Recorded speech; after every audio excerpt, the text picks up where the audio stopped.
Welcome, everyone, to another episode of Women of the Military podcast. I know that it's been a few months. I took a break, and I've been really enjoying the time off and just taking time to reevaluate and figure out what's next for me and for the podcast.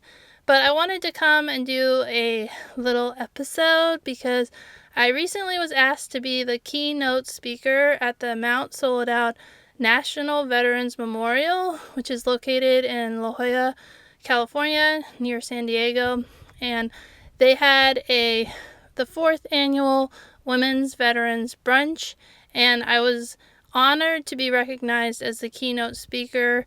It was really fun to be down in the San Diego area, which is primarily a Navy town, and be able to highlight stories from the Air Force, because each year they highlight a different branch, and this year it was focused on the Air Force.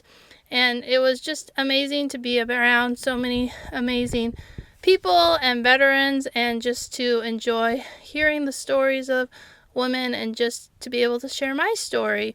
And so I wanted to share this because a number of people came up to me after I gave my keynote and told me how much they enjoyed my talk and how much they thought it was an important message to be shared right now. And so with it being March, if I can get this edited in time, being Women's History Month, and just to focus on women in the military, in women on the whole, I just wanted to share my story and also share it with you so that you could hear what I have to say. There's more than just my story, but maybe there'll be some new things that you haven't heard before.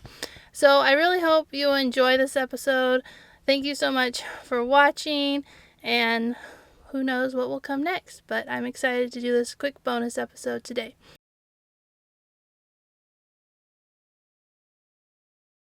So to start, the day that Secretary Panetta announced that women could serve in combat roles was the same day that someone asked me at my office at work if I was now going to get out of the military since women could be in combat. I made a quick remark because I had already been in combat, and that never went across my mind that I would get out of the military because now women could be in combat arms, because I had already deployed to war, and that was just the way it is. And it kind of surprised me and astounded me that someone would ask something so brash, because that's not a reason that women join, because they couldn't be in combat. So I was a little offended and quite surprised, but had a quick remark to make sure she knew that that was not a reason that I would be leaving the military. And it was just an interesting conversation, and it stuck with me all these years after that happened, which was back in January of 2013. So I didn't know how much I didn't know about women in the military when I was in the military. I thought that I knew a lot about women in the military because I was a woman, I was in the military. It seemed like something that I knew a lot about.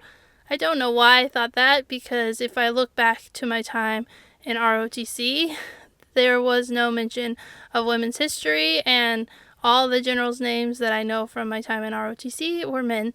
And so I don't know why I felt so aware when I wasn't, but that's how I felt. But I feel like I'm jumping too far ahead in the story because I first need to talk about joining the military. So I decided to join the military in 2003 is when I actually started to join the military. My senior year of high school, September 11th happened, and that kind of changed the course of my life because the world changed after that day, and it really opened up my eyes to the possibility of serving in the military, even though I didn't really know what that meant. And my freshman year of college, a number of my friends were looking into the military, and one of my friends was doing the Reserve Officer Training Corps program, and so he invited me to the open house where I was able to talk to the cadets and the other leadership and learn about the program and also learn about the field of engineering. And so I switched my major from mathematics to civil engineering on the recommendation of a cadet in ROTC, and I started down a new path. I knew that math was something I really loved, and I was excited to learn about a new career field opportunity, which I don't know why no one told me about before then, because I love math and science, but I didn't know about engineering until I did ROTC. And so I started to go on my journey of becoming an officer, where I could continue to go to school. I could go to school full time, and then I also added some Reserve Officer Training Corps classes. And then when I graduated in 2007, I commissioned into the Air Force as a civil engineer. My first assignment was Holloman Air Force Base. It was a really cool base to be at because the F-117 Nighthawk was being retired, and then the base was going over a total retrofit so that we could bring in the F-22. And so that was really exciting to be able to be at a base where there was so much construction going on, not only within the Civil Engineer Squadron, where all the enlisted shops were out doing different construction projects that I got to go and check out, but also the contracted side with civilians. The engineering shop had all these contracts that we were doing cost estimates and going out inspecting the projects and watching them being built and learning all about the different things that go into a construction project and just to watch the construction happen. So it was a really fun base to be at, and it was just an exciting time. We also got tasked to work with the Federal Emergency Management System, and so through that training, I actually got tasked to deploy for Hurricane Ike. The hurricane was headed toward the Gulf Coast, and it kind of turned at the end and ended up going into Texas, and so they were really worried about what kind of damage was going to happen and how the federal government would be there to support. But when it turned and went into Texas, Texas said, federal government, we don't really need your help. And from my perspective, we didn't have a lot to do. And so we went from being on 24-hour ops on standby, waiting for something to happen, to slowly being released and eventually flying back home. And so although it wasn't a very exciting in the long run adventure, it was kind of fun to go and learn about how the federal government responds and all the different training and preparations that were made before the hurricane even hit. And then shortly after I got home, they decided to move the emergency management taskings from our unit to another unit, and so we got back on the deployment cycle, and I was tasked to deploy to Afghanistan as a provincial reconstruction team member.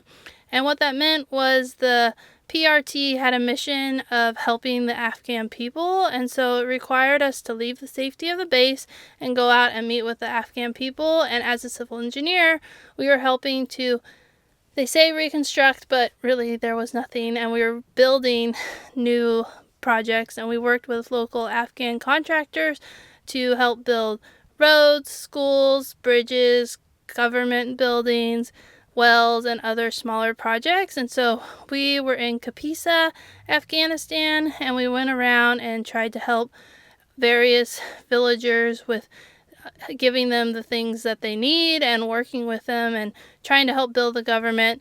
It's very complicated, but my job as an engineer was to help inspect all the projects that we had, because we had inherited a lot of projects when we came into the country. I think we had around 25 projects, which is a lot for a 5-person shop doing engineering work, especially in a war zone where you can't get out to the projects very easily. And so our goal was to just continue the projects that we had and not try and build new ones, because there was a lot of government controversy going around with the mayor and the governor of Kapisa, and so our focus was just to get the projects done and work with the contractors to have that happen.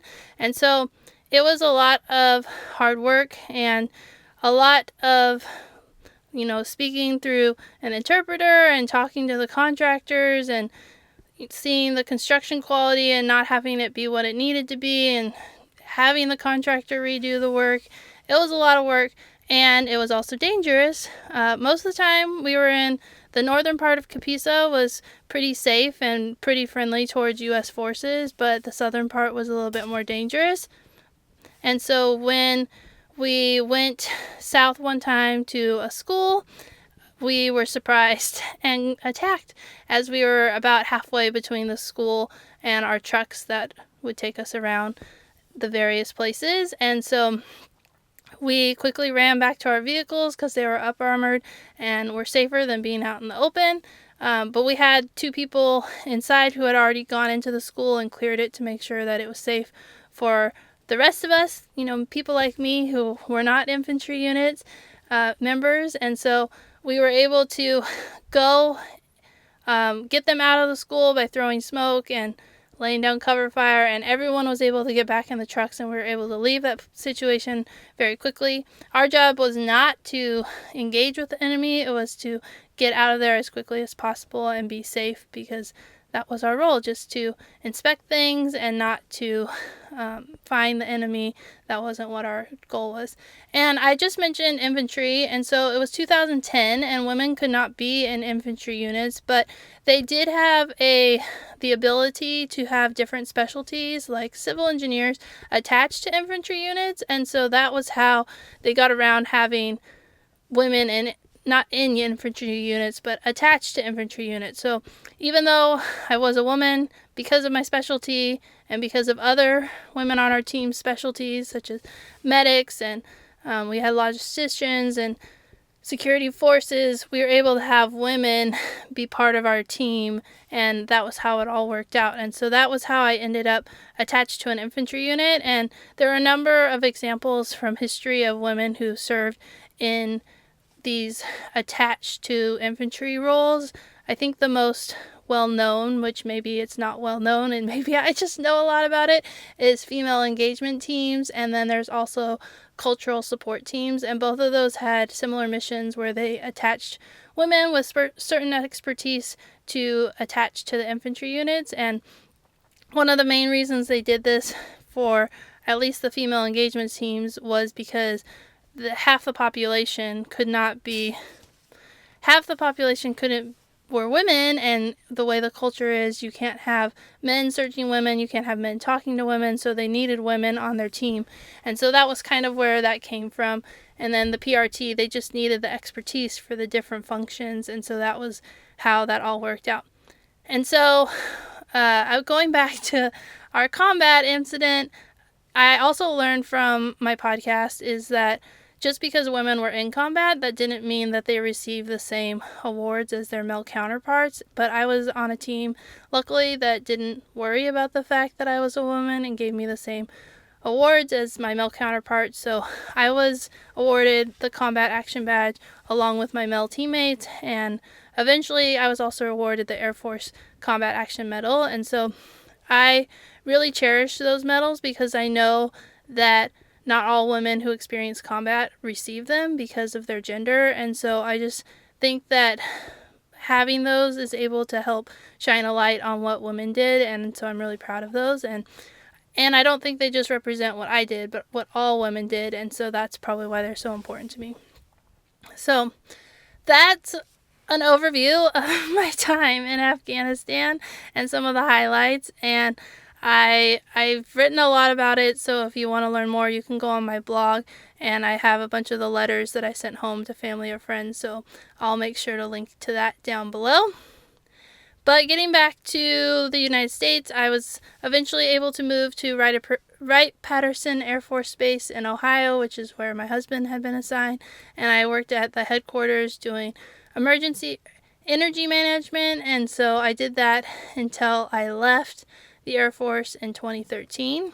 I wasn't ready for the challenge that it would be to leave the military. I thought I was leaving a job, and I didn't realize how much of my identity was wrapped up into who I was as an Air Force member, as a civil engineer, as a captain. And so when I left, I lost my identity, and I also became a mom. And so those two things were really challenging, and I didn't attribute a lot to it of being part of my military transition. I thought it was mainly about my challenge of becoming a mom, and over time I realized that those two things combined made it especially hard, and it took me a long time to get help for my post-traumatic stress from being deployed to Afghanistan, and also just finding a new passion after I left the military. I bounced around a lot of different places, blogging about different things, and eventually started to learn about women in the military after I did a deployment series in 2017, and got mostly women who responded, and they told me these amazing stories, and I just had a thirst to learn more, because it was that moment when I was working on that series that I realized I didn't know really anything about women in the military, and I didn't know what women were doing, and so I wanted to do more. And so that eventually led to me starting the podcast in 2019 and getting to learn more and more history. And even though I know a lot of history about women in the military, I'm always learning about new groups of women and new women who have done things, and people, even at the women's luncheon that I went to, that I was the keynote speaker, someone came up to me and said, "Do you know this person's name?" And I said, "No, I've never heard of them." So I have her name written down on a piece of paper that I need to go back and find out her story and learn about what she's done. And she's no longer with us, so I'm thankful that person gave me her name so that I could go and find it. And so all this leads me to talk about my final point, which is how important your story is. You heard a little tiny piece of my story, and you've heard a little bit about the work that I've done. And so I really encourage you to listen to past podcast episodes so that you can hear stories of women, and also to not be afraid to share your own story. It can be in a Substack article, it can be just telling your children or your spouse or your parents about your experience in the military. It could be attending a ceremony for veterans and not being afraid to answer or raise your hand when they ask if you're a veteran. It's just taking small steps of sharing your story, because you don't realize how your story impacts someone else. Most often you don't get to hear the follow-up of like what someone took away from your story. As a podcaster, sometimes I'm lucky and people email me about how your stories from the podcast have impacted them, and it just fills me up with so much energy and so much passion to continue to share stories, because if it's changing one person's life, and then it's worth it to continue doing this work. And so I just want to remind you that your story matters. Your story is important. Your story is so valuable, and it needs to be shared. And so I really hope you enjoyed this quick little episode. I don't know what's coming in the future. I'm still trying to figure things out, but I just wanted to come on and share just a little bit of my experience and the notes from my keynote, and put together a new version of what I said, but hopefully similar enough that the high points that I mentioned that made it so people told me that it was the right message will be the right message for you. So I really hope you enjoyed this episode. Thanks so much for watching or listening, and we'll see you next time.